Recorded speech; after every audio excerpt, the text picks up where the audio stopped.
రైతు విత్తనాలు వేస్తున్నప్పుడు పొలము మంచి నేలగా ముందు మారుస్తాడు. అందులో ఉన్న రాళ్ళు, ముండ్ల పొదలు, అందులో ఉన్న చెత్త చెదారం అంతా దున్నేసి తీసిపరేసి ఒక సారవంతమైన నేలగా దాన్ని తయారు చేస్తాడు. దాంట్లో నీళ్లు పెడతాడు. తర్వాత నాటు తీసుకుపోయి అందులో వేస్తారు, లేకపోతే విత్తనాలు వేస్తారు. అప్పుడు ఆ పొలంలో నుంచి పంట వస్తుంది. మన హృదయాలు కూడా ఒక పొలం లాంటివి. 4 రకాలైనటువంటి నేలల గురించి చేసుకో చెప్పాడు. రైతు విత్తనాలు వెతుకుతుంటే 4 చోట్ల పడ్డాయి. ఒకటేమో త్రోవ పక్కన పడ్డాయి, ఒకటేమో రాతి నేలలో పడ్డాయి, ఒకటేమో ముండ్ల పొదల్లో పడ్డాయి, ఒకటేమో మంచి నేలలో పడ్డాయి. ఈ మొదటి 3 నేలలో నుండి ఫలము రాలేదు. మంచి నేలలో పడిన విత్తనములో మాత్రమే ఫలాన్ని ఇచ్చింది. ఎలా ఇచ్చిందంట? 30 60 100 ఫలించింది. అందుకని మీరు వాక్యం వినేటప్పుడు ఏదో స్టోరీ విన్నట్టుగా వినకూడదు, కథ విన్నట్టుగా వినకూడదు, ఇటు అటు ఆలోచన చేస్తూ వినకూడదు. ఎలా వినాలి? ఈ చెవులతో కూడా వినద్దు, ఆత్మ చెవులతో వినాలి. ఆత్మ చెవులతో వింటే మీరు విన్న వాక్యం లోపడిపోతుంది. ఈ భౌతిక చెవులతో వింటే ఏమైందంటే ఇంట్లో వచ్చి తెలియదు. ఆమె హల్లెలూయా. ఆత్మ చెవులు తెరిచారా? yes amen హల్లెలూయా. ఈరోజు యెషయా గ్రంథం 11వ అధ్యాయము మొదటి వచనాన్ని మనం చదువుకుందాం. Isaiah, the book of Isaiah chapter 11 verse number 1. యెషయి మొద్దు నుండి చిగురు పుట్టును, యెషయి మొద్దు నుండి చిగురు పుట్టును, దాని వేరుల నుండి వాని వేరుల నుండి అంకురము ఎదిగి ఫలించును. ప్రేమగల తండ్రి, కృపగల మా దేవ, చదివినటువంటి ఒక వాక్యాన్ని మాకు విరిచి పంచివ్వండి. నేను మాట్లాడితే ప్రయోజనం లేదు నాయన. నన్ను మరుగు చేసుకొని మీ ఆత్మ ద్వారా మా అందరికీ కావాల్సిన ఆహారాన్ని మాకు ఇవ్వని, మీ స్వరాన్ని మాకు వినిపింప చేయమని, ప్రతి గలిబిలి దురాత్మలను వాక్యము విననీయకుండా చేయు అనాలోచనలను యేసు నామములో లయపరుస్తున్నాను. హృదయములన్నీ మంచి నేల వలె సాగు చేయబడి అందులో నాటబడిన విత్తనం నూరంతలుగా ఫలమిచ్చినట్లుగా మేము కూడా అలాగే ఫలాభివృద్ధి పొందదుముగాక. మీరు మాతో మాట్లాడమని యేసు నామములో ప్రార్థిస్తున్నాం మా తండ్రి.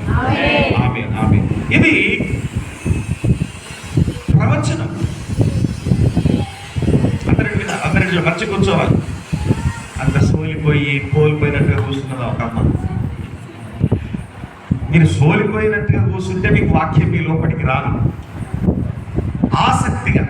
అందుకే మీకు చాలాసార్లు చెప్తారు, భోజనం ముందు మంచిగా విందుకు పోయినాము, ముందట ఇస్తారో ప్లేట్లో పెడతారు, ఎట్లా కూర్చుంటామా ఇక రెడీగా. హల్లెలూయా. సోలిపోయినట్టుగా విచారంగా కూర్చుంటే మెతుకులు పోతాయి లోపలికి.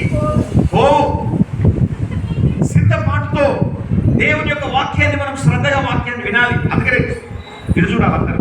కొంతమంది వాక్యంతో నీలమేమి చూస్తారు, ఆడేమో ఉన్నట్టు, కొంతమంది ఆడు చూస్తారు, కొంతమంది ఇటు చూస్తారు, కొంతమంది ఇంకే నా వైపే చూస్తారు కానీ ఇంకా తిరుగుతారు వాళ్ళ ఆలోచన అంటారు. హల్లెలూయా. కాబట్టి ఈ ఆలోచన అంతా వాక్యం వైపు ఉంచండి. మనుషుడు రొట్టె వల్ల మాత్రం కాదు కానీ దేవుని నోట నుండి వచ్చు ప్రతి మాట వలన జీవించును. ఇక్కడ మనం చదవబడినటువంటి యెషయా గ్రంథం 11వ అధ్యాయము మొత్తం కూడా యేసుక్రీస్తును గురించిన ప్రవచనం. ఏమని చెప్పబడుతుందంటే, యెషయి మొద్దు నుండి చిగురు పుట్టును. యెషయి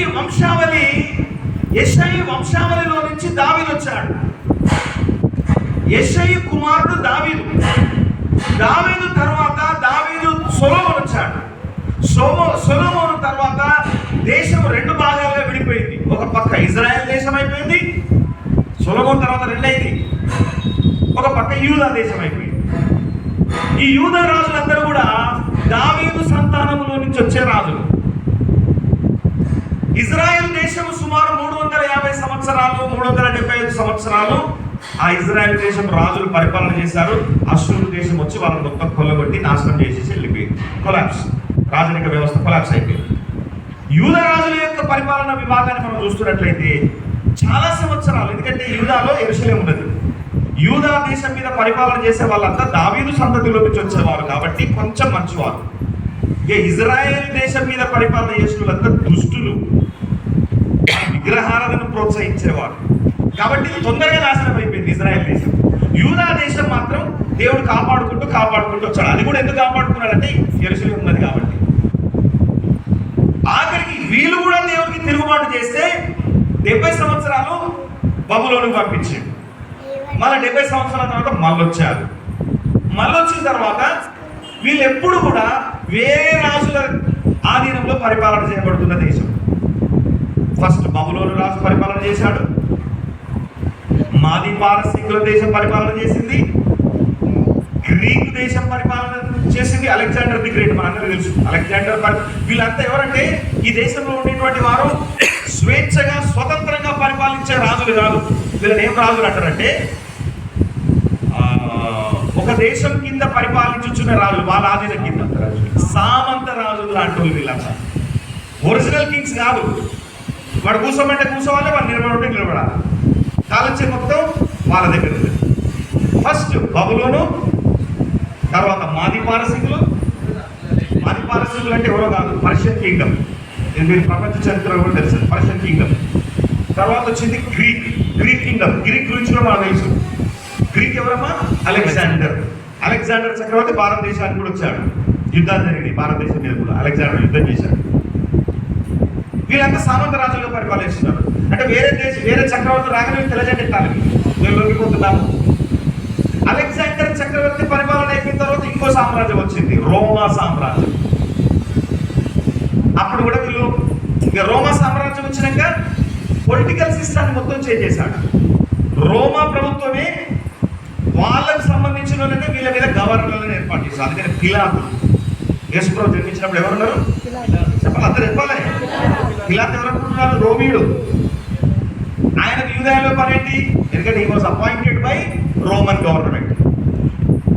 చూడండి, వాళ్ళ ప్రభువులే. అందుకని భారతదేశంలో కూడా ఇంగ్లీష్ వాళ్ళు పరిపాలన చేసినప్పుడు కొన్ని ప్రాంతాల్లో నేరుగా పరిపాలన చేస్తారు ఇంగ్లీష్ వాళ్ళు. మన నైజాం, మన తెలంగాణ మాత్రం నేరుగా పరిపాలన చేయాలి ఇంగ్లీష్ వాళ్ళు.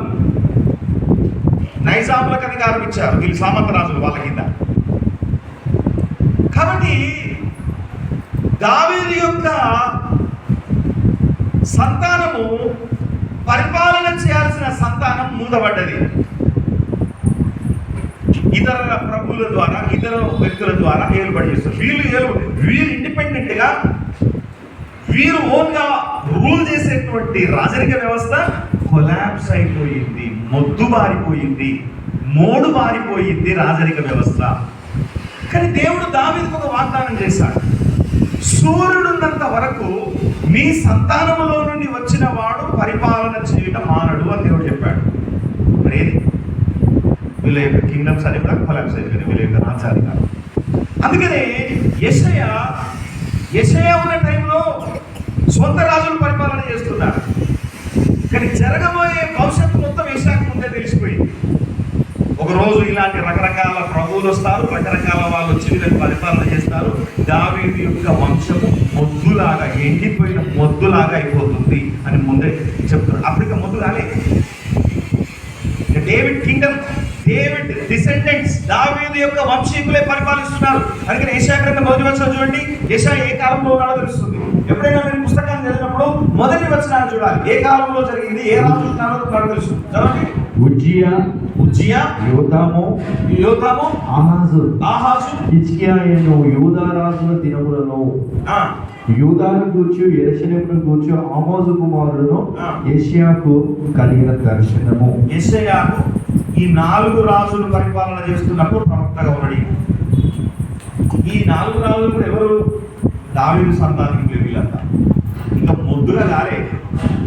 ఈ రాజ్యానిక వేరే రాజ్యాల్లో మిళితం కాలే, వేరే వాళ్ళ యొక్క ఆధీనంలోకి రాలేదు. కానీ జరగబోయే విపత్తును యెషయాకు ముందే చూపెడుతున్నాడు.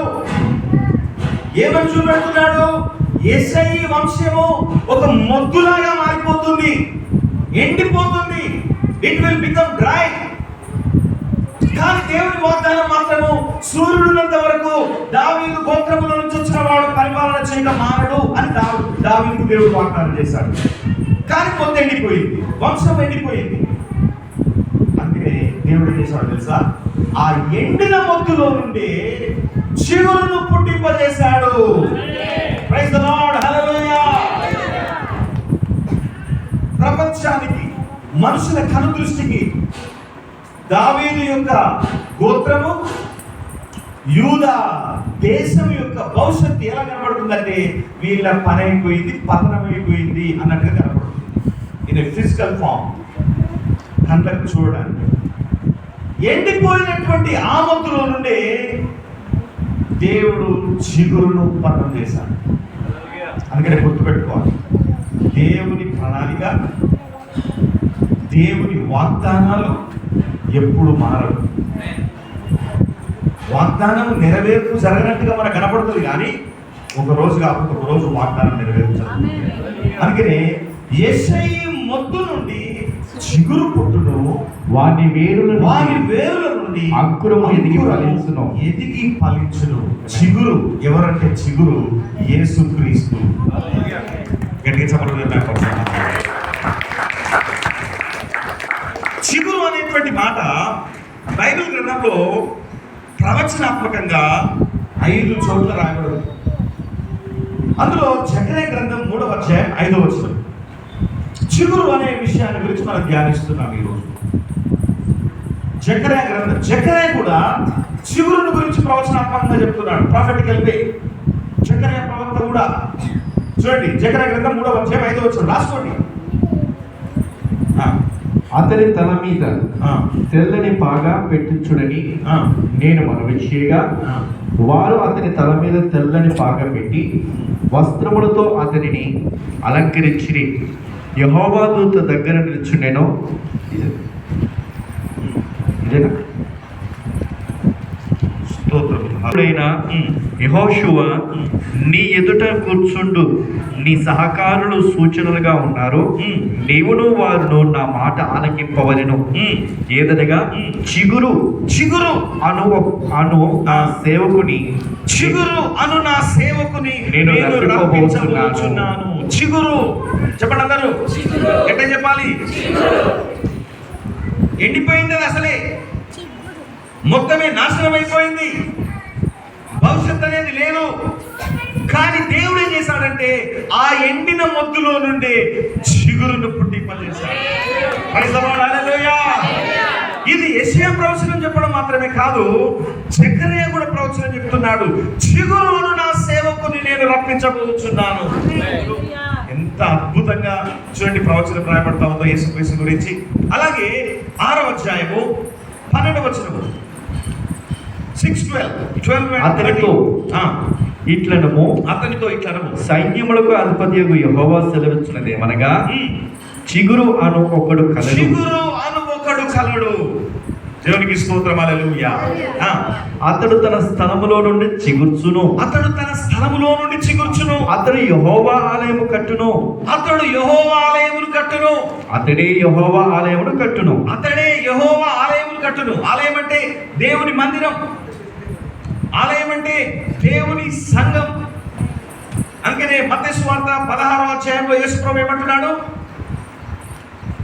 ఈ బండ మీద నా సంఘమును కట్టుదును అంటున్నాడు. ఇక్కడ చెప్పబడిన ప్రవచనం, అతడే దేవుని ఆలయమును కట్టును. మనం అందరం ఎవరిమి? We are the temple of God. ఎవరు కడుతున్నారు మనల్ని? దేవుడు. అబ్రాహ్మణ కడుతున్నాడా? అబ్రాహ్మణ కడతా ఒక పక్క కడితే ఒక పక్క ఊసిపోతుంది. ప్రైజ్ ది లార్డ్, హల్లెలూయా. ఎవరు కట్టాలి?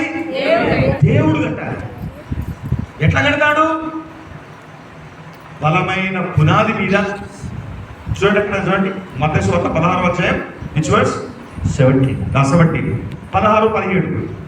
అయితే యేసు సిమోన్ బర్యోనా, నీవు ధన్యుడవు, పరలోకమందున్న నా తండ్రి ఈ సంగతి నీకు బయలుపరచునే గాని నరుడు నీకు బయలుపరచలేదు. మరియు నీవు పేతురువు, ఈ బండ మీద నా సంఘమును కట్టుదును.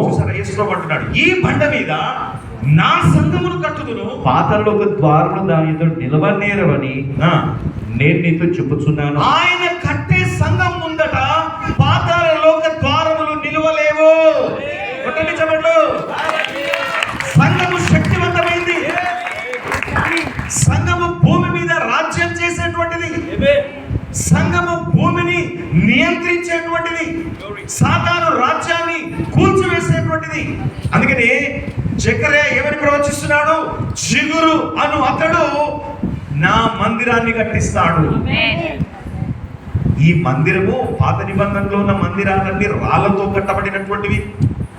కానీ చిగురు అనే వ్యక్తి కట్టే మందిరము ఆత్మలు అనే రాళ్లతో కట్టబడినటువంటిది. ఆమేన్, హల్లెలూయా. అందుకని మనకు ఒక బిరుదున్నది. పేతురు ఒక బిరుదు పెట్టాడు మనకు, సజీవమైన రాయి అని అంటున్నాడు. చెప్పండి, నేను సజీవమైన రాయి. యేసు దగ్గరికి రాకముందు నిర్జీవమైన రాయి, దాంట్లో జీవం లేదు, చలనం లేదు. కానీ యేసు దగ్గరికి వచ్చిన తర్వాత ఆయన జీవములో పెట్టి నిన్ను ఒక సజీవమైన రాయిగా మార్చి, యేసు క్రీస్తు ఏ రూపంలో ఉన్నాడో ఆ రూపంలో నిన్ను చెక్కి ఆ సమమైన రూపం గల ఆ మూల రాయితో మనలందరినీ జత చేసి యేసు ప్రభు కట్టుకుంటూ పోతున్నాడు. 1 పేతురు 2:5 యేసుక్రీస్తు ద్వారా దేవునికి అనుకూలములకు ఆత్మ సంబంధమైన బలులు అర్పించుటకు అందరు జాగ్రత్త వినాలి. పరిశుద్ధ యాజకులుగా ఉండునట్లు మీరును సజీవమైన రాళ్ల వలె నుండి. ఎవరంట? మీరును సజీవమైన రాళ్ల వలె ఉండి ఆత్మ సంబంధమైన మందిరముగా కట్టబడుచున్నారు. పాత నిబంధన గ్రంథము రాళ్లతో కట్టిన భౌతిక మందిరం అయితే, క్రొత్త నిబంధనలో ఉన్న మందిరము ఆత్మ సంబంధమైన మందిరము. చెప్పండి, క్రొత్త నిబంధన మందిరము ఆత్మ సంబంధమైన మందిరం. ఆ మందిరములో నేను ఒక సజీవమైన రాయి. ఎందుకు ఇది సజీవమైంది? తిరిగి జన్మించింది కాబట్టి. మనం చచ్చిన వారమై ఉన్నాము. దేవుడి దగ్గరికి రాకము పాపముల చేతను అపరాధముల చేతను చచ్చిన వారమై కొట్టకపోతున్నాం ఈ లోకంలో. దేవుడు పట్టుకున్నాడు, నీ పేరు పెట్టి పిలిచాడు, నీకు రక్షణనిచ్చాడు, నిన్ను తీసుకొని వచ్చి ఒక మందిరంగా, అందమైన మందిరంలో ఒక రాయిగా నిన్ను పెట్టాడు. ఇది స్థిరంగా ఉంటుంది. దేవునికి స్తోత్రం, హల్లెలూయా. మిగతా మందిరాలు నెబుకద్నెజర్ రాజు వచ్చి ఒక మందిరాన్ని కూల్చివేశాడు. తర్వాత మలాకీకి మత్తయికి మధ్యలో మళ్ళీ ఒకసారి కూల్చబడింది. కూల్చబడితే హేరోదు రాజు 46 సంవత్సరాలు కట్టాడు. 46 సంవత్సరాలు కట్టాడు ఆ మందిరాన్ని, యెరూషలేము మందిరాన్ని. మళ్ళీ ఆ మందిరం యేసు ప్రభు ఒకసారి ఆ మందిరంలో ఉన్నప్పుడు, చూడు దేవా ఎంత అందంగా ఉన్నాయి ఈ మందిరం చూడన్నాడు. చూడంటున్నారు శిష్యులు, ఎంత పెద్ద పెద్ద రాళ్ళే చూడిందులో అంటే యేసు ప్రభు అన్నాడు, ఇది కూడా రాళ్ళ మీద రాయి కూరకు వేయబడుతుంది. క్రీస్తు శకం 70వ శతాబ్దం రోమా చక్రవర్తి దేవాలయాన్ని మొత్తం కూల్చేశారు. ఇప్పుడు ఇజ్రాయెల్ దేశం పోతే, ఇప్పుడు యెరూషలేము పోతే అక్కడ మందిరం బదులు మసీదు ఉన్నది. దేవునికి స్తోత్రం, హల్లెలూయా. ఇప్పుడు యెరూషలేము దేవాలయం లేదు. కానీ ఏ దేవాలయం ఉన్నది? ఆత్మ సంబంధమైన దేవాలయం ఉన్నది. అది ఒక్క యెరూషలేముకే పరిమితమై ఉండే అప్పుడు. కానీ ఈ ఆత్మ సంబంధమైన మందిరం ఎక్కడున్నది? ఇప్పుడు ప్రపంచమంతా ఉన్నది. చమరపడి ఉన్నాయి. అప్పుడు దేవుడిని దర్శించుకోవడానికి ప్రపంచ నలుమూలల నుంచి, ఆయా దేశాల నుంచి, అందుకని పెద్దకొస్తున్న పండుగ రోజు జరిగిన అద్భుతం ఏంటంటే, ఆయా దేశాల నుంచి దేవుని దర్శనం చేసుకోవడానికి, కానుకలు అర్పించడానికి, మొక్కుబడులు అర్పించడానికి అందరూ యెరూషలేము పోయారు. కరెక్ట్ గా పరిశుద్ధాత్మ దేవుడు దిగొచ్చాడు. వాళ్ళ భాషలతో వీళ్ళు మాట్లాడి వాళ్ళకి సువార్త చెప్పారు ఫస్ట్. అంటే యెరూషలేము అనేది ఆయా దేశాల్లో నుండి ఎప్పటికీ యాత్ర, తీర్థయాత్ర. అక్కడ ఆయన దేవుడు చేసేట్టు అక్కడి నుంచి ప్రపంచమంతా దేవాలయాన్ని విస్తరింపజేశారు. ఇప్పుడు దేవాలయం ఎక్కడ? ఊసులో కూడా ఉన్న దేవాలయం. ఏ దేవాలయం ఇది? ఆత్మ సంబంధమైన దేవాలయం. ఆమేన్, హల్లెలూయా. ఆత్మ సంబంధమైన దేవాలయం అంతటా ఉన్నది. ప్రైజ్ ది లార్డ్, హల్లెలూయా. అందులో మనము అందమైన భవనముగా నిర్మింపబడుతున్నాం. ఒక్కొక్క రాయి ఇంకో రాయితో కలిపి దేవుడు ఆత్మ సంబంధమైన మందిరం కడుతున్నాడు. సొలొమోను రాజే, హెరోదు రాజే 46 సంవత్సరాలు కష్టపడ్డాడు. సొలొమోను రాజు సుమారు 7 సంవత్సరాలు కష్టపడ్డాడు ఆ రోజు మందిరాన్ని కట్టడానికి. మరి దేవుడు కష్టపడే మందిరం ఎట్లుంటుంది? వాళ్ళు నిర్మించిన మందిరాలు కళ్ళతో చూస్తూ ఉంటే 2 కళ్ళు సరిపోతలేవు, అంత అందంగా ఉన్నాయి. మరి దేవుడు నిర్మించే మందిరం ఎలా ఉంటుంది చెప్పండి? చెప్తలేదు. అంతకు ఆయన ఆయనే రాయి పెట్టుకొని చెప్తా ఉన్నాడట, దాన్ని ఎట్లా పెట్టి కట్టాలో. మనం అందరం ఆయన చేతిలో, అయ్యా నేను ఒక రాయిని, నన్ను చెప్పు, నన్ను కట్టు. ఇంకో రాయి, అయ్యా నేను ఒక రాయిని, ఎస్ నేను కూడా చెప్తాడు, కట్టాడు. నేను రాయిని కాదు, నేను చెక్కబడడానికి నాకు ఇష్టం లేదు, నా కులం వేరే, నా మతం వేరే, నా అలవాట్లు వేరే, నా ఆలోచనలు వేరే, నా పద్ధతులు వేరే అంటే దూరం ఉంటుంది బిడ్డ. చెక్కబడుటకు ఒప్పుకున్న రాయినే పెట్టి కడతాడు. మీ పక్కలతో చెప్పండి, నీవు ఒక చెక్కబడే రాయి.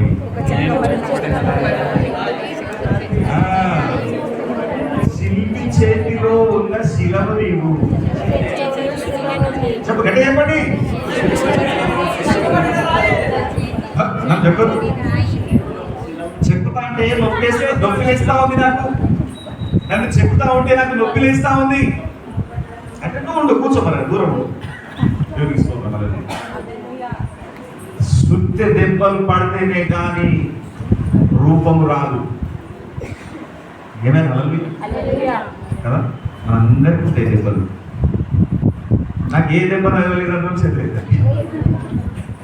ఎవరెవరికి ఏ దెబ్బలు తగలాలో, ఎట్లా తయారు చేయాలో యేసయ్యకు తెలుసు. యేసయ్య కడుతున్నాడు.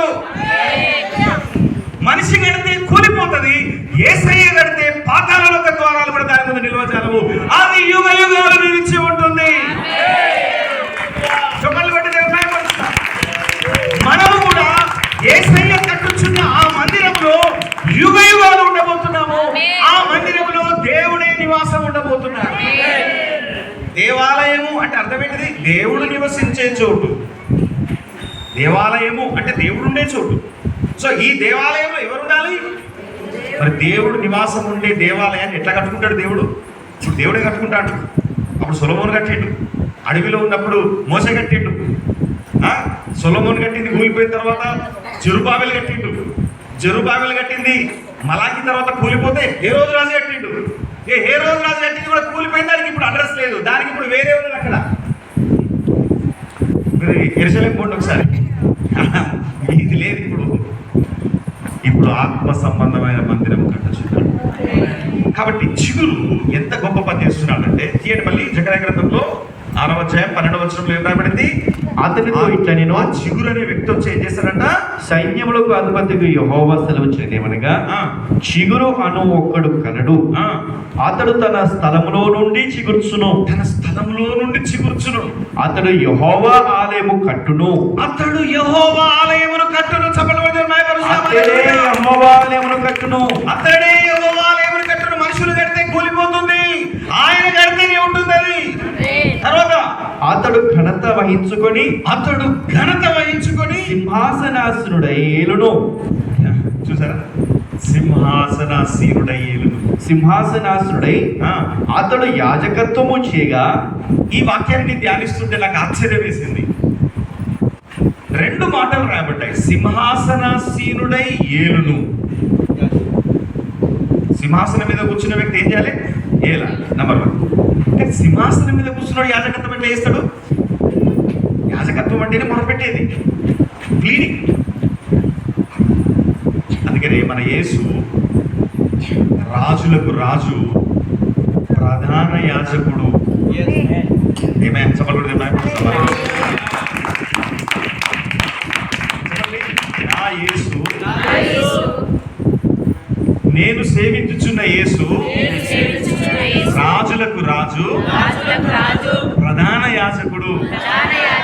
నేను రాజును, యాజకుడను.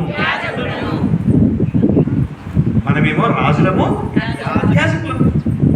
యేసు ప్రభు రాజులకు రాజు, ప్రధాన యాజకుడు. యాజకులందరి మీద యాజకుడు ఆయన. ప్రధాన యాజకుడు అంటే ఏంటిది? ఒకడే ఉంటాడు ప్రధాన యాజకుడు. యాజకులందరి మీద యాజకుడు. ద చీఫ్ ప్రీస్ట్ అంటారు ఇంగ్లీష్, లేక హై ప్రీస్ట్ అంటారు. Chief priest or high priest, it means he is above all the priests. అందుకని దేవుడు మనకు కూడా ఆ పొజిషన్ ఇచ్చాడు. అసలు ఎంత గొప్ప వ్యక్తి తెలుసా? ఏంటి 1 పేతురు 2:9 ఏంటి? రాసుకోండి మాటలు. మనల్ని ఏమంటున్నాడు అక్కడ? అయితే మీరు చీకటిలో నుండి ఆశ్చర్యకరమైన తన వెలుగులోనికి మిమ్మల్ని పిలిచిన వాణి. ఆహా, ఆశ్చర్యకరమైన వెలుగంట ఇది. Amen. సంతోషకరమైన, ఆశ్చర్యకరమైన, ఆనందాన్ని ఇచ్చేటువంటి వెలుగులోకి దేవుడు పట్టుకొచ్చింది. ఎక్కడి నుంచి? చీకటిలో నుండి. భయంకరమైన కటిక చీకటిలోంచి పట్టుకొచ్చాడు. హల్లెలూయా.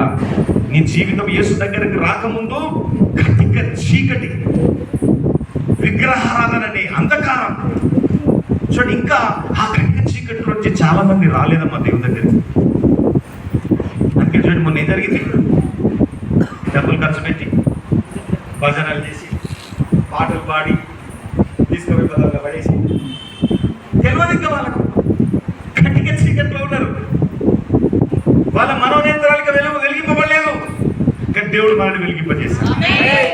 చెప్పండి, నన్ను దేవుడు చీకటిలో నుండి ఆశ్చర్యకరమైన వెలుగులోకి నడిపించాడు. మళ్ళీ ఎంతమంది ఉంటారు చీకటి? ఎంతమందికి ఇష్టం మళ్ళీ చీకట్లో? భయంకరమైన అంధకార లోయలో నుండి కటిక చీకటిలో నుంచి వెలుతురు దగ్గరికి వచ్చిన తర్వాత అక్కడికి గట్టిగా బొబ్బుతవుతుందా? చచ్చినా పోవు మళ్ళా, ఎందుకంటే నువ్వు వచ్చింది అలాంటి భయంకరమైన స్థితి. ఆమేన్, హల్లెలూయా. అలాంటి కటికమైన చీకటి వచ్చి ఆశ్చర్యమైన వెలుగులోనికి దేవుడిని తీసుకొచ్చాడు. అయితే మీరు చీకటిలో నుండి ఆశ్చర్యకరమైన తన వెలుగులోనికి మిమ్మల్ని పిలిచిన వాని గుణాతిశయములను ప్రచురము చేయు నిమిత్తము ఏర్పరచబడిన వంశమును చూడండి, ఏర్పరచబడిన వంశము, ఒక క్రొత్త వంశావళి ప్రారంభమైంది. అమ్మ వినాలందరూ జాగ్రత్తగా. ఈ చిగురు అనే వ్యక్తి రోజు రోజుకు బలం పొందుకొని చిగురించి శాఖోపశాఖలుగా కొమ్మలు, బ్రాంచెస్, శాఖోపశాఖలుగా క్రొత్త వంశంగా మనల్ని అందులో నడిపించాడు. మనము యేసు యొక్క వంశంలో ఉన్నాం. ఎంత దళిలో బ్రాహ్మణ పండితుల దగ్గరికి నా కోసము అర్చన చేయో పూజ చేయమని పోతే నీ గోత్రం ఏందని అడుగుతుంది.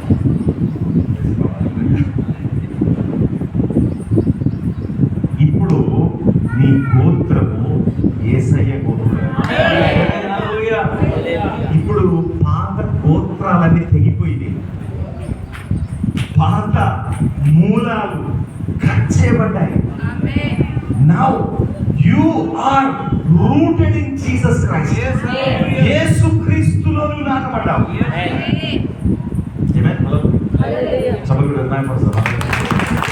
మళ్ళీ బ్రాహ్మణ పండితులు ఏం చేస్తారు తెలుసా? వీళ్ళ గోత్రం ఎందుకు చెప్పుకోవాలి? గోత్రం ఎందుకు చెప్పమంటారు అంటే వాళ్ళ కులం తెలుసుకోవాలి. ఇతను క్షత్రియుడా, వైశ్యుడా, లేకపోతే బ్రాహ్మణుడా, లేకపోతే లాస్ట్ ఉన్నటువంటి ఏంటిది శూద్రుడా? ఒక్కొక్కరికి ఒక్కొక్క ఆశీర్వచనం ఉంటుంది వాళ్ళ దగ్గర. శూద్రుడికైతే వీడు పనికి మాలోడు వచ్చిండు అని ఆశీర్వదిస్తారు వాళ్ళు. ఏం చెప్తారు? అబద్ధం కాదు. కానీ మన యేసు క్రీస్తు పక్షపాతం లేదు. స్త్రీ అని, పురుషులని, క్రీస్తేజస్లని, యూదులని, ఎక్కువవాడు తక్కువవాడని భేదం లేకుండా, యజమానుడని దాసుడని భేదం లేకుండా వాటన్నిటిని తీసేసి మనల్ని ఒక్క శరీరంలో అందరినీ ఏకముగా దేవుడు మనల్ని మార్చుకున్నాడు. ఎవరు ఎక్కువ లేదు, ఎవరు తక్కువ లేదు. దేవుడు you are all equal in the name of Jesus. ప్రత్యేకమైన వంశములో ఉన్న లక్షణాలు లోకంలో ఉన్నటువంటి వంశాలలో, లోకంలో ఉన్నటువంటి గోత్రాలలో ఎక్కువలు తక్కువలు ఉన్నాయి. కానీ యేసయ్య వంశంలో ఎక్కువలు తక్కువలు లేవు. నా యేసయ్య ఎక్కువలు తక్కువలన్నింటి శిలువలో కొట్టిపడేశాడు. ఎక్కువలు తక్కువలని అడ్డుగోడల్ని కూల్చివేశాడు. We are all equal. అందుకనే నా శరీరాన్ని మీరు తినండి. ఆ ఒకే శరీరంలోని మనం తింటున్నాము, ఒకే పాత్రలోని మనం పాలన చేస్తున్నాము. ఎందుకంటే మనమందరము క్రీస్తులో సమానము. ఇప్పుడు క్రీస్తులోకి వచ్చి కూడా ఇంకా నేను ఎక్కువ తక్కువ నచ్చపడుతున్నావా? అది శిలువ కొట్టివేయబడాలి. ఏమైనా హల్లెలూయా. తర్వాత చూడండి, ఏర్పరచబడిన వంశమును, ఏర్పరచబడిన వంశమును, రాజులైన యాజక సమూహమును, మన చిగురు రాజులకు రాజు, ప్రధాన యాజకుడు.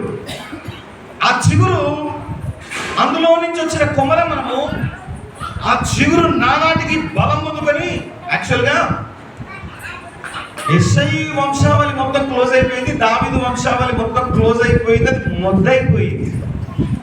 మొద్దు మీరు అప్పుడప్పుడు చూడండి, అప్పుడప్పుడు కొన్ని చెట్లు మొద్దైపోయిన తర్వాత కూడా మెల్లగా చిగురిస్తూ ఉంటుంది. మొద్దు అది ప్రారంభంలో ఉన్నటువంటి, వినాలి అందరు జాగ్రత్త వినాలి, మొద్దు ప్రారంభము వేర్లలో నుంచి వచ్చింది కాబట్టి అది బలంగా ఉంటుంది. ఈ మొద్దులో నుంచి వర్షం పడితే వచ్చిన పిలకలు మొలకలు ఉంటాయి కదా, ఇది బలంగా ఉంటుందా? ఇంతకు ముందు ఉన్నది బలంగా ఉంటుందా? అంతకు ముందుదే బలంగా ఉంటుంది, ఎందుకంటే అది ఒరిజినల్ ట్రీ. అది వింటున్నారా? కానీ ఇక్కడ ఒరిజినల్ ట్రీ చచ్చిపోయింది, కానీ మొలక బలం పొందుకున్నది. ఆ మొదటి చెట్టు కంటే అత్యంత శక్తివంతమైంది చిగురు, అత్యంత బలమైంది చిగురు, అత్యంత అధికారము కలిగి, మహిమ కలిగి, శక్తి కలిగి, నాటికి బలాభివృద్ధి పొందుకొని రెమ్మలుగా, కొమ్మలుగా, శాఖోపశాఖలుగా విస్తరించింది. ఆ మొదటి చెట్టు కంటే చిగురి బలం కలిగి. ఎందుకు? అది పైనుండి వచ్చింది. ఆ చిగురు అది మట్టిలో నుండి రాలి. యెషై వంశం మట్టిలో నుండి వచ్చింది. అది ఆదాములో నుండి వచ్చినటువంటి ఒక చిన్న ముక్క, కానీ అదే మొద్దులో నుండి పైనుండి దిగి వచ్చిన యేసుక్రీస్తు ఆ చిగురుగా ఆ వంశములో నుండి మొలచి ఈరోజు కరిమమ గురుసు కూడా వ్యాపించిన ఆయన కొమ్మలు, ఆఫ్రికాకు వ్యాపించిన ఆయన కొమ్మలు, ఐరోపా ఖండానికి వ్యాపించిన ఆయన కొమ్మలు, ఆస్ట్రేలియాకు వ్యాపించినాయి, రష్యాకు వ్యాపించినాయి, ఉత్తర అమెరికాకు వ్యాపించినాయి, కెనడాకు వ్యాపించినాయి, మనుషులు తినే ప్రాంతాల్లోని కూడా వ్యాపించింది. ఎందుకు? ఇది పైనుండి వచ్చింది చిగురు. అందుకని ఆయన రాజులకు రాజు, ప్రధాన యాజకుడు, ఆయన సింహాసనస్తుడు. అందుకని మనల్ని కూడా ఏం చేశాడు? రాజులని యాజక సమూహముగా నిన్ను మార్చాడు. మీ పక్క వాళ్ళు చెప్పండి, నీవు రాజులైన యాజక సమూహము. చెప్పండి, నువ్వు మామూలు మనిషి కాదు, నువ్వు రాజులైన యాజక సమూహానికి చెందిన వ్యక్తి. You are not a ordinary. నువ్వు సామాన్యమైన వ్యక్తి కాదు, రాజులైన యాజక సమూహములకు చెందిన వ్యక్తి. Yes, amen. గట్టిగా చెప్పండి. ఇంకా చదవండి. పరిశుద్ధ జనమును, జకర్యా గ్రంథంలో నుండి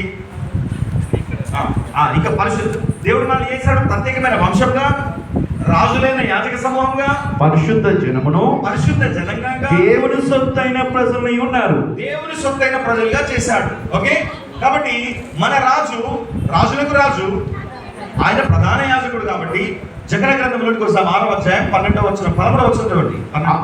అతడే యెహోవా ఆలయమును కట్టును, అతడే యెహోవా ఆలయమును కట్టును, అతడు ఘనత వహించుకొని సింహాసనాసుడు ఏలును, సింహాసనాసీనుడై ఏలును. సింహాసనాసుడు అతడు యాజకత్వం చేయగా.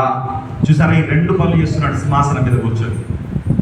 ఇప్పుడు యేసుక్రీస్తు, వినాలి అందరూ, ఇటు చూడాలి, త్వరగా వినాలి. యేసుక్రీస్తు సింహాసనాసీనుడై ఏం పనులు చేస్తున్నాడు? ఈ 2 పనులు చేస్తున్నాడు.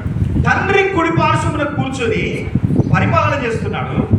రెండవది, తండ్రి కుడి పార్శ్వమున కూర్చొని యాజకత్వం చేస్తున్నాడు. ఎవరి కోసం యాజకత్వం చేస్తున్నాడు? నీ కోసం, నా కోసం,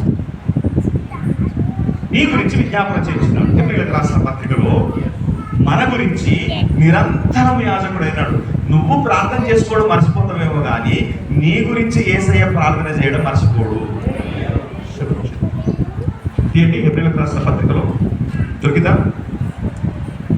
దొరకలే.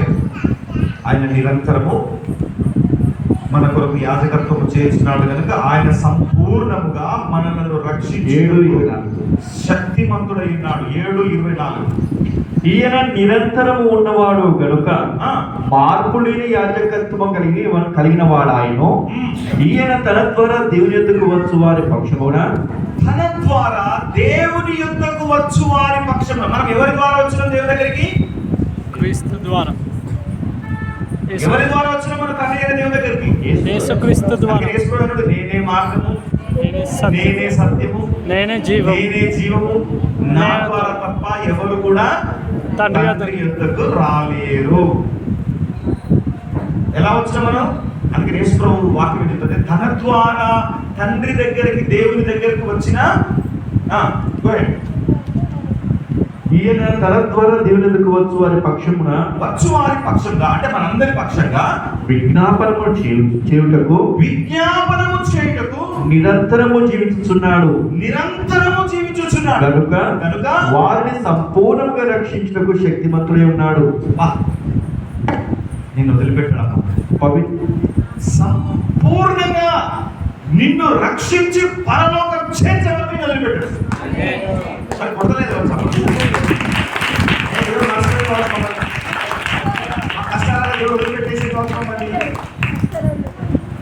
అస్సలు వదిలిపెట్టాడు. నీ తల్లిదండ్రులు వదిలిపెట్టినా నేను వదిలిపెట్టాడు. నీ అన్నదమ్ములు విడిచిపెట్టా నేను విడిచిపెట్టాడు. నీ అక్క చెల్లెలు విడిచిపెట్టా నేను విడిచిపెట్టాడు. సంపూర్ణముగా అంటే ఏంటి అర్థం? సంపూర్ణంగా అన్ని విషయాల నుండి నువ్వు బ్రతుకున్నంత వరకు నిన్ను రక్షించి అక్కడ తండ్రి అయినటువంటి దేవుని ఎదుట నిన్ను అప్పచెప్పేంత వరకు నిన్ను వదిలిపెట్టాడు. అందుకోసం నీ కోసం యాజకత్వం చేస్తున్నాడు, మొరపెడుతున్నాడు. రోమా 8:26 చూడండి. అక్కడ కూడా పరిశుద్ధాత్ముడు కూడా తోడై, ఈ యాజకునికి పరిశుద్ధాత్ముడు కూడా తోడై అటువలే పక్షంగా పరిశుద్ధాత్మ దేవుడు విజ్ఞాపన చేస్తున్నాడట. అటువలే ఆత్మయు మన బలహీనతను చూచి సహాయం చేస్తున్నాడు. మన బలహీనతలను చూచి సహాయం చేస్తున్నాడు. ఏలేనగా మనము యుక్తముగా ఎలాగూ ప్రార్థన చేయవలనో మనకు తెలియదు. కానీ చూసారా, కొన్నిసార్లు మనకు వచ్చే బలహీనతలలో ప్రార్థన చేయమని చేయబుద్ధి కాదు, ప్రార్థన చేయాలనిపించదు, ఇవి చర్చి కూడా రావాలనిపించదు, ఒక మూల కూర్చొని ఏడవాలనిపిస్తుంది. నా సమస్యలు ఇట్లా అయిపోయాయి అని బాధతో, దుఃఖంతో అసలు ప్రార్థనే వదిలిపెట్టేస్తాము. నువ్వు వదిలిపెట్టావు కదా, నీలో ఉన్న పరిశుద్ధాత్మడు వదిలిపెట్టలేడు. హల్లెలూయా. నీలో నుండి ఏం చేస్తున్నాడట? ఉచ్చరింప శక్యముగాని మూలుగలతో ఆ ఆత్మ తానే మన పక్షముగా విజ్ఞాపనము చేస్తున్నాడు. నువ్వు చేయడం తెలియదు, నీకు ఎలా చేయాలో అర్థం కావట్లేదు, ఏం చేయాలో పాల్పొందట్లేదు. కానీ పరిశుద్ధాత్మ దేవుడు నీ పక్షంగా విజ్ఞాపన చేస్తున్నాడు. ఏమని విజ్ఞాపన చేస్తున్నాడు? దేవా, నా కుమారుడు ఏం చేస్తున్నాడో, ఎలా నడుస్తున్నాడో అర్థం కావట్లేదు. దారి తప్పిపోయిన పరిస్థితుల మధ్యలో ఉన్నాడు, కృంగిపోయిన పరిస్థితుల మధ్యలో ఉన్నాడు, ఆర్థిక సమస్యల మధ్యలో ఉన్నాడు, హృదయంలో శాంతి సమాధానం లేకుండా దిగులుతో కూర్చున్నాడు. ఇద్దరికి సహాయం చేయలేము. సంపూర్ణముగా నిన్ను రక్షించడానికి ఆయన సమర్థుడు. చెప్పండి, నా దేవుడు, నా ప్రధాన యాజకుడు నన్ను సంపూర్ణంగా రక్షించుటకు సమర్థుడు. చిగురు. ఆమేన్. హల్లెలూయా, హల్లెలూయా, హల్లెలూయా. చిగురు ఏం చేస్తున్నాడమ్మా? సింహాసనాసీనుడై పరిపాలన చేస్తున్నాడు. నీ కొరకు యాజకత్వం చేస్తున్నాడు. ఆయనే మందిరాన్ని కడుతున్నాడు, ఆయనే కడుతున్నాడు దేవాలయం. చిగురు అను నా సేవకుని నేను పంపిస్తున్నాను అని దేవుడు చెప్తున్నాడు. ఆయన వచ్చేసాడు 2000 సంవత్సరాల క్రితం. యెషయి మొద్దులో నుండి చిగురుగా వచ్చాడు. చూడండి, లూకా సువార్త, గాబ్రియేలు దూత మరియమ్మకు చెప్తా ఉంది విషయం. చూసారా, ఎప్పుడు కూడా ప్రవచనాలు మాట్లాడుతున్నప్పుడు మనం జాగ్రత్తగా చూడాలి. 1వ అధ్యాయం 29వ వచనం చదవండి. జాగ్రత్తగా చదవాలి మాట.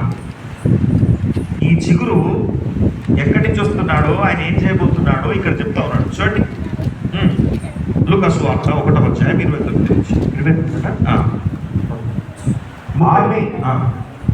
ఆమె ఆ మాటకు బహుగా తొందరపడి ఈ శుభవచనం ఏమిటో అని ఆలోచించుకొస్తుండగా దూత మరియా భయపడకుము, మరియా భయపడకుము, దేవుని వలన నీవు కృప పొందితివి, దేవుని వలన నీవు కృప ఇదిగో నీవు గర్భం ధరించి కుమారుని కని ఆయనకు యేసు అను పేరు నీవు పెట్టుదువు. గర్భము ధరించి కుమారుని కనబోతున్నావు. ఈ మరియ ఏ గోత్రికి రాలో తెలుసా? మరియ భర్త అయిన యోసేపుది ఏ గోత్రమో తెలుసా?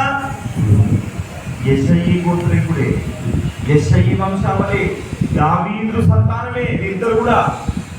కాబట్టి ఈ మొద్దు ఎండిపోయి ఉన్నది, రాచరిక వ్యవస్థ కూలిపోయి ఉన్నది. అయితే నీ గర్భములో నుండి ఒక కుమారుడు వస్తాడు. అంటే నేను కన్యకను పురుషుని ఎరగటాన్ని నేనలా కంటాను అంటే ఇది నీ వలన కలిగేది కాదు, దేవుని ఆత్మ నిన్ను కమ్ముకుంటుంది. పరిశుద్ధాత్మ నీలోకి వచ్చినప్పుడు గర్భం ధరించబోతున్నావు. అంటే ఈ చిగురు ఎక్కడి నుంచి వస్తాడమ్మా? పై నుండి యెషయి వంశీకులైనటువంటి వీరి గర్భంలోకి చూస్తున్నాడు. ఏమైనా హల్లెలూయా. పరిశుద్ధాత్మ దేవుడు ఎక్కడున్నాడు? తండ్రి దగ్గర ఉంటాడు, పైన ఉంటాడు, పరలోకంలో ఉంటాడు. ఆ పరిశుద్ధాత్మ దేవుడు ఈమె గర్భంలోకి వచ్చినప్పుడు చిగురు ఈమె గర్భంలో నుండి జన్మించాడు. ఎవరికే? యెషయి వంశీకురాలు, దావీదు యెషయి సంతానం. మోడు మారిపోయిన ఈ వంశము క్రొత్త చిగురు పెట్టి, హల్లెలూయా. నీ జీవితం కూడా అంతా అయిపోయింది, నాకేమి మిగిలేదు, నా బ్రతుకు ఈ రోజుతో క్లోజ్. దేవుడు ఏం చేస్తుంది తెలుసా? ఆ చివరి క్షణంలో నిన్ను చిగురింపజేస్తాను. దీన్ని ఒక బలమైన వ్యక్తిగా తయారు చేస్తాను. వారిలో ఒంటరి అయిన వాడు 1000 మంది ఎవరు? ఎన్నిక లేని వాడు బలమైన క్షణమును. నా వంశం లేదు, నా గోత్రం లేదు, నాకు సంతానం లేదు, నాకు అభివృద్ధి లేదు అని నువ్వు అనుకుంటున్నావు కావచ్చు. నీ ఎన్నిక లేదు నిన్ను గొప్ప జనాంగంగా మారుస్తాడు. ఎక్కువ మందిగా దేవుడు విస్తరింపజేస్తాడు, ఇసుక రేణులాగా విస్తరింపజేస్తాడు. ఇక్కడ ఈ చిగురు మరియమ్మ గర్భంలో చూస్తున్నాడు. అక్కడ దూత ఏమని చెప్తున్నాడో తెలుసా? చదవండి. ఇదిగో నీవు గర్భము ధరించి కుమారుని కని ఆయనకు యేసు అను పేరు పెట్టుదువు. ఆయన గొప్పవాడై సర్వోన్నతుని కుమారుడు అనబడును.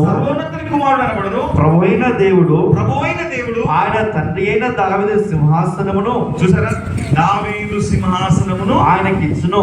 గట్టిగా చెప్పాలనుకుంటాడు. మరి ఆయన సింహాసనం కూలిపోయింది, దావీదు గుడారం కూలిపోయింది, దావీదు యెషయి సంతానం మొద్దుగా మారిపోయింది, ఎండిపోయింది.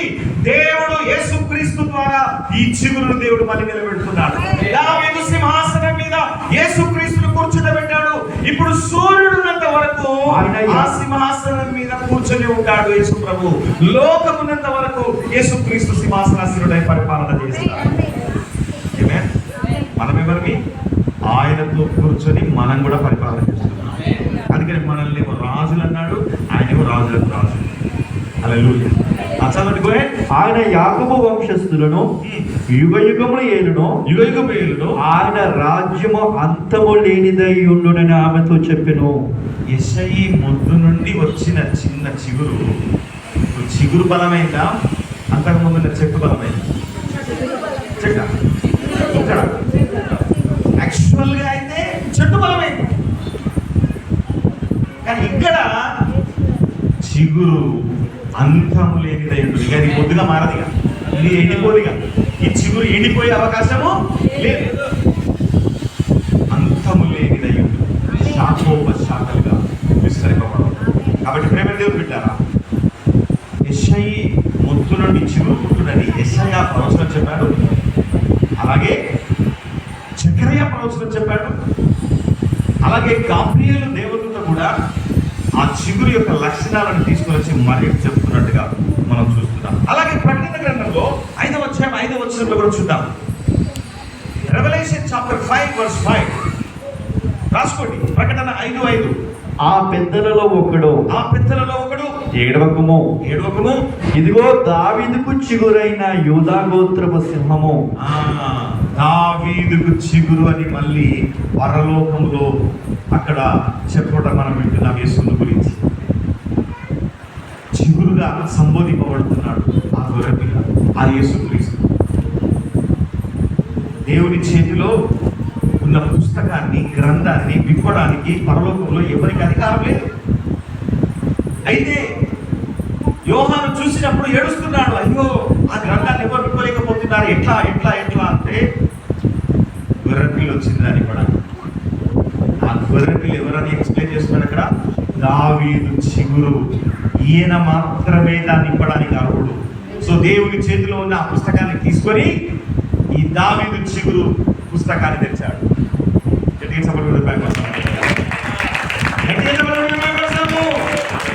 చిగురు అంటే చిన్నగా కనబడుతుంది కదా, చింత చిగురు పప్పులు వేసుకొని అనుకున్నట్టుగా. చిగురు అనగా అందరికి చింత చిగురు పప్పులు వేసుకుంటే ఎంత బాగుంటుందో అనిపిస్తారు. ఇది పప్పులు వేసుకునే చిగురు కాదు, ఇది భూమిని తలక్రిందులు చేసే చిగురు. పరలోక రాజ్యములో ఎవ్వరికి అర్హత లేదు. పరలోకం అంతా కూడా నిశ్శబ్దమైపోయింది. అయ్యో ఈ యోహాను దర్శనం చూస్తున్న యోహాను ఏడుస్తున్నాడు, అయ్యో మరి ఇప్పుడు ఎలా, ఆ పుస్తకాన్ని నింపేవారు ఇక్కడ ఎవరు లేరే. అక్కడ ఎవరు వచ్చి అంటున్నారు, పెద్ద ఆ 24 పెద్దల్లో ఒక పెద్ద వచ్చి అంటున్నాడు, ఎందుకు ఏడుస్తున్నాడు యోహాను? మరి ఒక వ్యక్తి ఉన్నాడు ఇక్కడ, ఎవరైనా దావీదు చిగురు. ఆయన పుస్తకాన్ని తెరవడానికి అర్హుడు. పరలోకంలో కూడా అధికారంలో కలిగిన యేసుక్రీస్తు. ఆమేన్. భూమి మీద మాత్రమే కాదు, పరలోకంలో కూడా అధికారం కలిగిన యేసుక్రీస్తు 3వ రోజున తిరిగి లేచిన తరువాత శిష్యులతో మాట్లాడుతున్న మాట, ఇదిగో పరలోకమందును భూమి మీదను నాకు సర్వాధికారం ఇవ్వబడి. యెహోవా చెప్తున్నాడు, నాకు సర్వాధికారం ఇవ్వబడి. పరలోకంలోను భూమి మీదను యేసుక్రీస్తుకు. ఎవరు యేసుక్రీస్తు? చిగురు. అంటే ఎప్పుడన్నారు కూడా యేసు ఎవరు? చిగురు. పప్పులో వేసుకునేది కాదు ఇది. పరలోకాన్ని, భూమిని శాసించే చిగురు అది. చిగురు అనేది చిన్నగా కనబడుతుంది కానీ అది చిన్నది కాదు, మహాభీకరమైనది, మహాశక్తివంతమైనది, బలం పొందుకున్నటువంటిది, నిత్యము నిలిచుండేటువంటిది. ముందు వచ్చినటువంటి యెషయి సంతానం కొలాప్స్ అయిపోయింది, కానీ చిగురు మాత్రం తిరిగి ఆ దావీదు సంతానాన్ని నిలబెట్టి అందులో మనల్ని చేర్చుకున్నాడు దేవుడు. ప్రకటన గ్రంథం 22వ అధ్యాయం 16వ వచనంలో కూడా రాయబడింది చిగురు అనేటువంటి మాట. చూడండి, యెషయా ప్రకటన 22వ అధ్యాయం 16వ వచనం. సంఘముల కోసము ఈ సంగతుల గురించి మీకు సాక్ష్యం ఇచ్చుటకు యేసు అను నేను నా దూతను పంపి ఉన్నాను. నేను దావీదు వేరు చిగురును. యేసు ప్రభు ఒప్పుకుంటున్నాడు. ఇప్పుడు చిగురు ఎవరు అనేటువంటిది, చిగురు అనేది మర్మయుక్తంగా రాయబడినటువంటి బిరుదు కదా, చిగురు అనేటువంటి పదము మర్మయుక్తంగా ఉంది కదా. ఇక్కడ యేసుక్రీస్తు తను తాను ప్రకటన చేసుకుంటున్నాడు, I am the offspring and I am the root of David. నేను దావీదు యొక్క వేరును, నేను దావీదు వేరు చిగురును, సంతానమును. చెప్పలేదు దావీదు సంతానాన్ని ఆయన వేరు అంటున్నాడు, చిగురు. హల్లెలూయా, హల్లెలూయా, హల్లెలూయా, హల్లెలూయా, హల్లెలూయా, హల్లెలూయా. నశించిపోయిన, ఎండిపోయిన దాంట్లో నుంచి ఈ చిగురు బయటకు వచ్చేసి ఆయన ఎలాగైతే బయటకు వచ్చాడో నీ జీవితంలో కూడా ఏ ఆశలు, ఏ నిరీక్షణ లేని చీకటి లాంటి పరిస్థితుల మధ్యలో ఉన్న నీ జీవితాన్ని కూడా అలాగే చిగురింపజేయాలి. నిన్ను కూడా చిగురింపజేయాలి, నిన్ను కూడా బలంగా తయారు చేయాలి. ఆ చిగురు అనే యేసుక్రీస్తు నీలో ఉంటే, వినండి, ఆ చిగురు అనే యేసు నీలో ఉంటే నిన్ను కూడా చిగురింపజేయగలడు. ఆ చిగురు అనే యేసుక్రీస్తు ఏ విధంగా అంకురం ఎదిగి చిన్నగా మొలిచింది కదా. మీరు ఆ విత్తనం వేసినప్పుడు అందులో చిన్నగా మొలకొస్తుంది, చిన్నగా భూమిని అనుకొని చిన్నకి వస్తుంది. అత్యంత పెద్ద చెట్టు ఏంటి మీరు చూసిన కాడికి మర్రి చెట్టు మీరు చూసిన కాడికి పెద్ద వృక్షం ఏంటిది? మూడల మర్రి చెట్టు. పిల్లల మర్రి మహబూబ్ నగర్ లో 47 ఎకరాలు ఉన్నది. ఒకటే చెట్టు 47 ఎకరాలు, 47 ఎకర్స్ మహబూబ్ నగర్ జిల్లాలో పిల్లల మర్రి. 47 ఎకర్స్ లో ఒక్క చెట్టే, వన్ చెట్టు. ప్రైజ్ ది లార్డ్, హల్లెలూయా. మర్రి విత్తనాలు చూసాను ఎప్పుడైనా? అత్యంత చిన్నగా ఉంటుంది. ఆవగింజ గసాల, ఆవగింజ కొంచెం పెద్దగా ఉంటుంది. గసాల ఎక్కడుంటుంది? చిన్నగా. అది గోడలు పడితే కూడా గోడను తీర్చుకొని అందుకే చెట్టు వస్తుంది బయట. Praise the lord, hallelujah. So అట్లానే యేసుక్రీస్తు ఒక చిగురు, చిన్నగా మొలిచిన చిగురు మహావృక్షముగా నిత్యము నిలిచేటువంటి స్థితిని దేవుడు ఇస్తే, అదే యేసు నీలో ఒక విత్తనమై నీలో నాటబడినప్పుడు నిన్ను కూడా దేవుడు అలాగే చేస్తున్నాడు. నిన్ను ఏ శక్తి ఆపజాలి, ఏ దురాత్మలు నీ అభివృద్ధిని, నీ ఎదుగుదలను ఆపలేవు. ఆమేన్, హల్లెలూయా, హల్లెలూయా, హల్లెలూయా. కదా, మనుషులు నిన్ను కాళ్ళ క్రింద వేసి తొక్కొచ్చు, కానీ నువ్వెవరు? నీ లోపల ఎవరున్నారు? క్రీస్తు అనే చిగురు తన్నుకొని బయటకు వచ్చేస్తుంది. హల్లెలూయా. కాబట్టి నిన్ను ఆపే శక్తి పుట్టలేదు, పుట్టబోదు. ఆమేన్, హల్లెలూయా. అందుకనే యెహోషువతో కూడా దేవుడు ఒక గొప్ప మాట అన్నాడు, నీవు బ్రతుకు దినములలో ఏ మనుషుడు కూడా నీ ఎదురు నిలవజాలడు. ఆమేన్, హల్లెలూయా. కాబట్టి యేసు అనే చిగురు మనలో ఉన్నాడు. ఆయన ఏ విధంగా అంకురం ఎదిగి బహు బలంగా తయారయ్యాడో నిన్ను కూడా అలా చేస్తున్నాడు. దేవుడి మాటలు దీవించును గాక. వచ్చే వారం ఇంకా అనేక విషయాలు ఉన్నాయి, అనేక విషయాలను ధ్యానిస్తాం. ఎవరింటి దగ్గర ఉండకూడదు, ప్రతి ఒక్కరు దేవుడి సన్నిధిలోకి రావాలి. అనేక విషయాల ద్వారా పరిశుద్ధాత్మ దేవుడు మనకు మాట్లాడబోతున్నాడు. అందరూ కూడా లేచి నిలబడదాం, ప్రార్థన చేసుకుందాం. ప్రభువా, యెషయి మొద్దు నుండి చిగురు ఉద్భవించినట్టుగా ఆ చిగురే దేవాలయమును నిర్మించాడు. ఆ చిగురే సింహాసనశ్రీడై రాజ్య పరిపాలన చేస్తున్నాడు. ఆ చిగురే యాజకుడుగా ఉండి పరిచర్య చేస్తున్నాడు. ఆ యాజకుడు సంపూర్ణంగా రక్షించుటకు సమర్థుడై ఉన్నాడు. ఈ రోజు ప్రభువా, ఆ యెషయి మొద్దులో నుండి చిగురు ఏ విధంగా వచ్చిందో, ఆ చిగురు అనే యేసు మాలో ఉన్నప్పుడు మేము కూడా చిగురిస్తాం. నీవు కూడా చిగురిస్తావు. నీ ఆశలు చిగురిస్తాయి.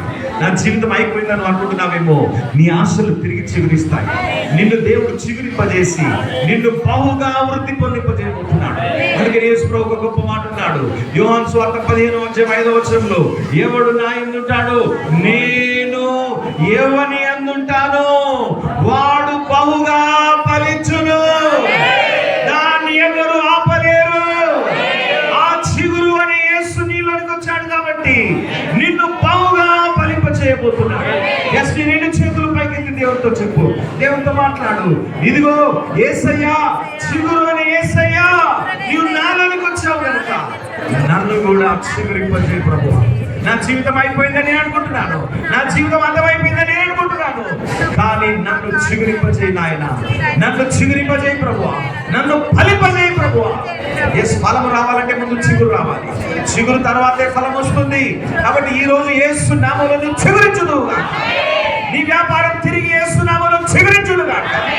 కుటుంబంలో భార్య భర్తల మధ్యలో ఉన్న ప్రేమ యేసు నామములో చిగురించుదుగా. యేసు క్రీస్తు నామములో ఆగిపోయిన పనులన్నీ తిరిగి చిగురించుదుగా. యేసు నామములో తిరిగి ఆరోగ్యము చిగురించుదుగా. డాక్టర్లు వైద్యులు చెప్పవచ్చు, ఈ రోగంతో నేను చచ్చిపోతావు, ఇక దీనికి మందు లేదని, కానీ యేసు నామములో పలుకుతున్నాను, తిరిగి నీ ఆరోగ్యం చిగురించుదుగా. యేసు నామములో చిగురించుదుగా. యేసు నామములో నీవు నీ కుటుంబము ఫలించుదుగా. నీ చేతి పని, నీ ఉద్యోగము, నీ వ్యాపారము యేసు నామములో తిరిగి చిగురించుదుగా. పడిపోయిన సంబంధాలు, కూలిపోయినటువంటి జీవిత విధానాలు తిరిగి చిగురించునుగా, తిరిగి చిగురించునుగా. హల్లెలూయా, హల్లెలూయా, హల్లెలూయా. ఎంతమంది తిరిగి చిగురించాలని ఆశపడుతున్నారు? అలాగే మొండిపోయిన స్థితిలో, వాడిపోయిన స్థితిలో ఉండాలనుకుంటున్నారా? చిగురించాలి అని కోరుతున్నారు. ఎస్, ఈ రోజే ఆ నూతన కార్యం ప్రారంభం కాబోతుంది. ఈ రోజే ఆ కార్యం ప్రారంభం కాబోతుంది. ఎస్, పరిశుద్ధాత్మ దేవుడు యెషయా గ్రంథం నుంచి కూడా ఇంకో వాగ్దానం దేవుడు చేస్తున్నాడు. మునుపటి సంగతులను మీరు జ్ఞాపకం చేసుకున్నారు. మునుపటి సంగతులను మీరు జ్ఞాపకం చేసుకున్నప్పుడు, ఎస్, మీరు మునుపటి సంగతులను జ్ఞాపకం చేసుకుంటే మీరు వెనకకు వెళ్ళిపోతారు. దేవుడు అంటున్నాడు, అందుకని నేను ఒక నూతన కార్యములు చేయబోతున్నాను, అది ఇప్పుడే మొలచును. దేవుడు చేయబోయే నూతన కార్యం గురించి ఆలోచన చేయి. వెనుకటి గురించి ఆలోచన చేస్తే నీ జీవితం వెనక్కి వెళ్ళిపోతుంది. నీవు వెనుకటి గురించి ఆలోచించడానికి దేవుడిని తయారు చేయలేదు. ముందుకు ముందుకు ముందుకు చెప్పండి. యెషయా గ్రంథము 43:18-19 వచనాలు. 43:18-19 రాసుకోండి. 43:18-19 హృదయాల్లో రాసుకోండి. మునుపటి వాటిని జ్ఞాపకం చేసుకొనకుడి. మునుపటి వాటిని జ్ఞాపకం చేసుకొనకుడి. పూర్వకాలపు సంగతులను తలంచుకొనకుడి. పూర్వకాలపు సంగతులను తలంచుకొనకుడి. ఇదిగో నేను ఒక నూతన క్రియ చేస్తున్నాను. ఇదిగో నేను ఒక నూతన క్రియ చేస్తున్నాను. ఇప్పుడే అది మొలచును. ఇప్పుడే అది మొలచును. మీరు దాన్ని ఆలోచింపరా? మీరు దాన్ని ఆలోచింపరా? నేను అరణ్యములో త్రోవకలుగా చేస్తున్నాను. దేవునికి స్తోత్రం, హల్లెలూయా. ఇప్పుడే అది మొలచును. ఎంతమంది నా జీవితంలో నూతన కార్యాలు మొలవాలి అని ఆశపడుతున్నారు? దేవుని నూతనమైన విధానాలు, నూతనమైన కార్యాలు నా జీవితంలో మొలవాలి. పూర్వకాలపు సంగతులను, మునుపటి సంగతులను మీరు జ్ఞాపకం చేసుకోవద్దు. Yes, you should not go back. Israel ప్రజలు ఐగుప్తును జ్ఞాపకం చేసుకోవద్దు. ఎర్ర సముద్రం దాటారు. వారు జ్ఞాపకం చేసుకోవాల్సిందెల్లా పాలు తేనెలు ప్రవహించే దేశంలో ఎలా అడుగు పెట్టాలో అన్నది మాత్రమే ఆలోచించాలి. ముందుకు ఎలా సాగిపోవాలో అన్నది మాత్రమే ఆలోచించాలి. They should not think about Egypt. వారు ఐగుప్తుల గురించి ఆలోచించొద్దు. నీ జీవితంలో కూడా వెనుకటి ఘనమైన కార్యాలు కావచ్చు, వెనుకటి గొప్ప కార్యాలు చేసిన వాడివి కావచ్చు, కానీ వెనుకటి వాటిని ఆలోచన చేసుకోకు. ఇప్పుడు ముందు నువ్వేం చేయాలి? ముందు ఈ రోజు దేవుడు ఏం నూతనం చేస్తున్నాడు నీ లోపల? ఈ రోజు దేవుడు ఏం నూతన కార్యాన్ని నీలో ప్రారంభిస్తున్నాడు? Come on, open your heart and look what God is going to bring a new life. నీ జీవితంలో నూతన జీవితాన్ని ఏదైతే ప్రారంభిస్తున్నాడో దాని వైపు చూడు, దాని వైపు చూడు, దాని వైపు చూడు. మునుపటి సంగతులను జ్ఞాపకం చేసుకున్నాడు. ఎస్, హల్లెలూయా. ఈ పరిశుద్ధాత్మ ఇస్తున్న వార్త, పూర్వకాలపు సంగతులను యోచించుకొనకండి. అవి నువ్వు గొప్పవే కావచ్చు, అవి అపజయాలే కావచ్చు. అందులో పూర్వకాలపు సంగతులు అంటే విజయాలు కూడా ఉండవచ్చు, అందులో అపజయాలు కూడా ఉండవచ్చు.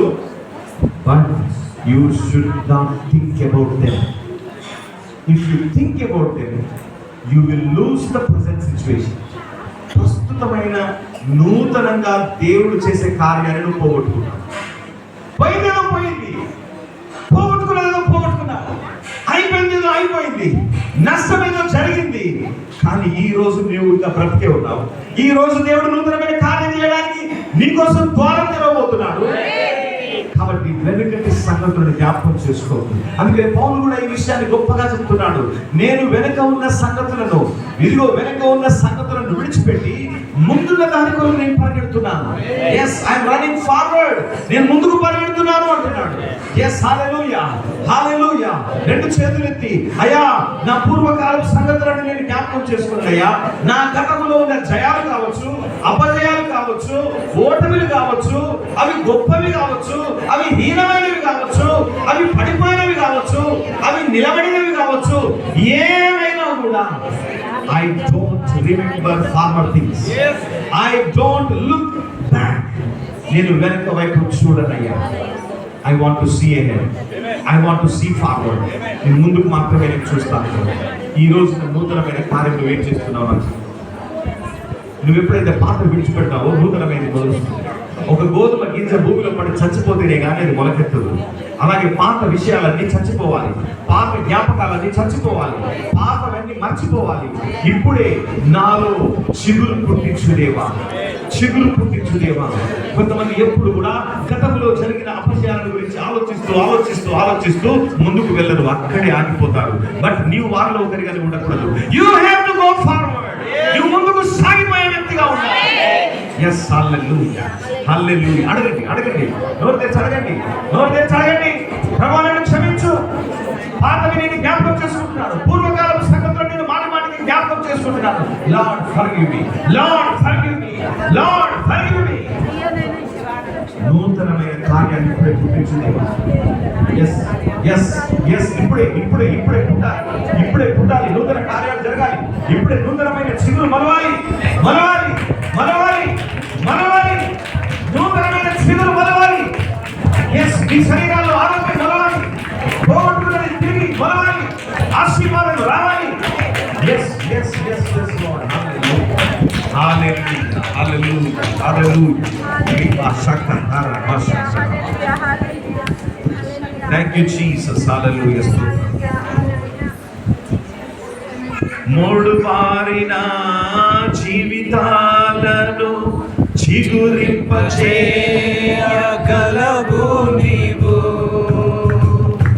మూడు పారిన జీవితాలను చిగురింపచేయగలవు నీవు.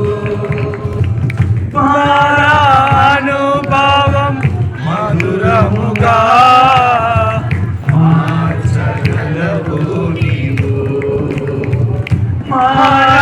అనుభవం మధురముగా మార్చగలవు నీవు.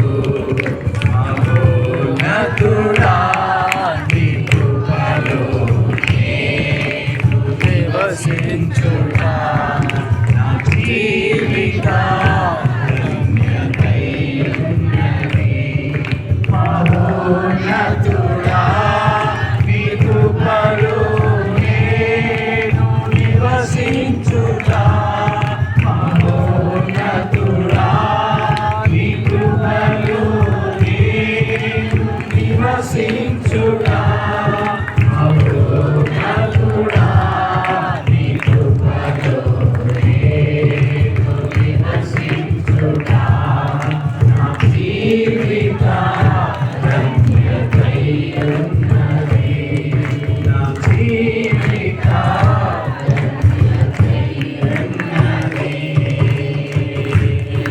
ఎస్ ఈరోజు మూడు బారిపోయిన పరిస్థితుల మధ్యలో ఉన్న నీ జీవితాన్ని యెషయి మొద్దు ఎలాగైతే చిగురించిందో నిన్ను కూడా ఆయన నీలోనికి వచ్చి నిన్ను చిగురింపజేయబోతున్నాడు.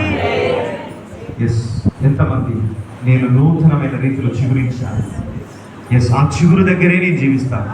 ఆ చిగురే నా యాజకుడు, ఆ చిగురే నా రాజు, ఆ చిగురే మందిరాన్ని కట్టుచున్నవాడు. ఈ మూడు విషయాలు మర్చిపోతాం. ఆ చిగురు మందిరాన్ని కట్టుచున్నాడు, ఆ చిగురు రాజ్య పరిపాలన చేయించున్నాడు, ఆ చిగురు యాజకత్వం చేయించున్నాడు. పరిశుద్ధాత్మ దేవుడు ఆ చిగురుని గురించి మూడు విషయాలు ఈరోజు మాట్లాడి ఉన్నాడు.